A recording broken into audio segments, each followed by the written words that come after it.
Hi hello అందరికీ నమస్కారం, శుభోదయం. Prime minister's employment generations programme PMEGP ప్రధానమంత్రి ఉపాధి కల్పన కార్యక్రమం. ఈ యొక్క పథకాన్ని కేంద్ర ప్రభుత్వం ప్రవేశపెట్టడం జరిగింది. దీని యొక్క ప్రధాన ఉద్దేశం ఏంటంటే, ఎవరైతే వ్యవసాయేతర కార్యక్రమాల్లో పరిశ్రమలను స్థాపించాలని ఆలోచనలో ఉన్నారో వారికి ఇది ఒక మంచి అవకాశం. కేంద్ర ప్రభుత్వం 15% నుంచి 35% వరకు సబ్సిడీని ఈ పథకం ద్వారా అందిస్తూ ఉంది. ముఖ్యంగా ఎస్సీ, ఎస్టీ, బీసీ వెనుకబడిన తరగతులకు చెందినటువంటి వాళ్ళకి ముఖ్యంగా వీరికి మాత్రం ముందు అవకాశం కల్పిస్తారు. ఈ పథకం యొక్క ప్రధాన ఉద్దేశం వ్యవసాయేతర రంగాలను ప్రోత్సహించడం, బ్యాంకు ద్వారా రుణాలను అందించి వాటిపై సబ్సిడీని అందించి వారికి ఆర్థికంగా తోడ్పాటును అందించి ఈ యొక్క పరిశ్రమల వైపుగా ప్రోత్సహించడానికి కోసం ఈ యొక్క పథకాన్ని కేంద్ర ప్రభుత్వం ప్రవేశపెట్టడం జరిగింది. దీనిలో ముఖ్యంగా ఆటోమొబైలు, పౌల్ట్రీ పరిశ్రమలు, దాదాపు 500 పైగా పరిశ్రమలు, ఏ రకమైన పరిశ్రమలకు ఎటువంటి సబ్సిడీని ఇస్తారనేది పిఎంఈజీపీ పోర్టల్లోకి వెళ్ళి మనం చూడవచ్చు.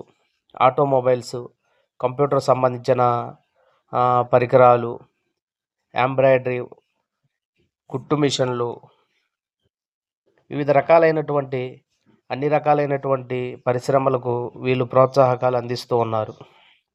ముఖ్యంగా మనం ఇందులో చూడవచ్చు. ఇప్పుడు మీకు స్క్రీన్ మీద కనబడుతున్నటువంటి దాంట్లో మీరు చూసినట్లయితే దాదాపుగా 500కు పైగా అంశాలు ఇందులో ఉన్నాయి. చూడండి ఒకసారి.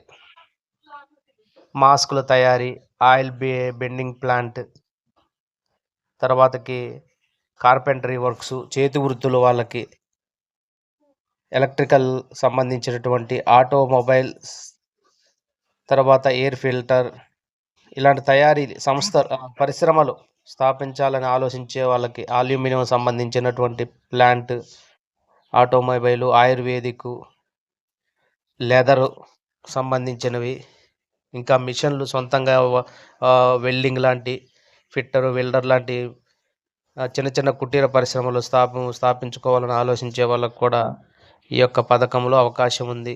తర్వాత బిస్కెట్స్ అలాంటివి తయారు చేసే, ఇట్లా చిన్న చిన్న బొమ్మలు, టాయ్స్ అలాంటివి, కెమికల్ సంబంధించినవి, children's shoes, cleaning powder, commercial అపైర్ యూనిట్, ఇట్లా నానా రకాల computer advertisement design, cotton, Lay's,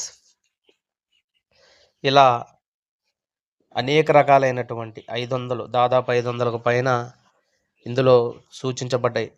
వీటికి సంబంధించిన వాటికి ఎంత కాస్ట్ అవుతుంది, దాంట్లో మనకి ఎంత సబ్సిడీ వస్తుంది అనేది కూడా ఇటు చివర మనకి సూచించారు.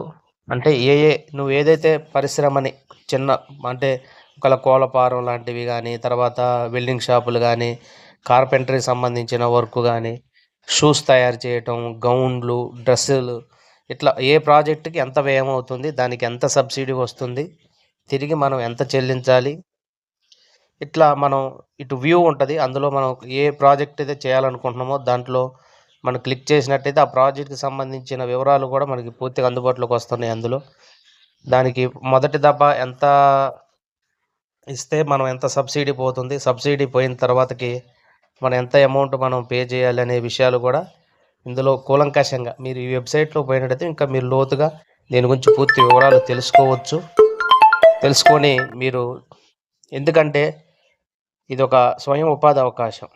ఇది పిఎంఈజీపీ యొక్క పూర్తి వివరణ. ఎవరు అపోహపడొద్దు, ప్రయత్నించాలి. ప్రయత్నిస్తే ఖచ్చితంగా మనం అనుకున్నది సాధించవచ్చు. స్వయం ఉపాధి దిశగా ఎవరైతే యువకులు అడుగులు వేస్తూ ఉన్నారో దీని గురించి పూర్తి అవగాహన. బ్యాంకులు కేవలం ఉన్నత వర్గాలకు మాత్రమే కాదు, అందరికీ ఈ రోజులు మారాయి. సమాచార హక్కు చట్టం అందుబాటులో ఉంది. ఖచ్చితంగా ప్రయత్నిస్తే దీంట్లో మీరు లోన్ పొందుకొని సబ్సిడీ పొందుకోవచ్చు. ఈ దిశగా మీరు అడుగులు వేస్తారని ఆశిస్తూ, ఈ వివరణ నచ్చినట్లయితే సబ్స్క్రైబ్ చేయండి, లైక్ చేయండి, కామెంట్ చేయండి. ధన్యవాదములు.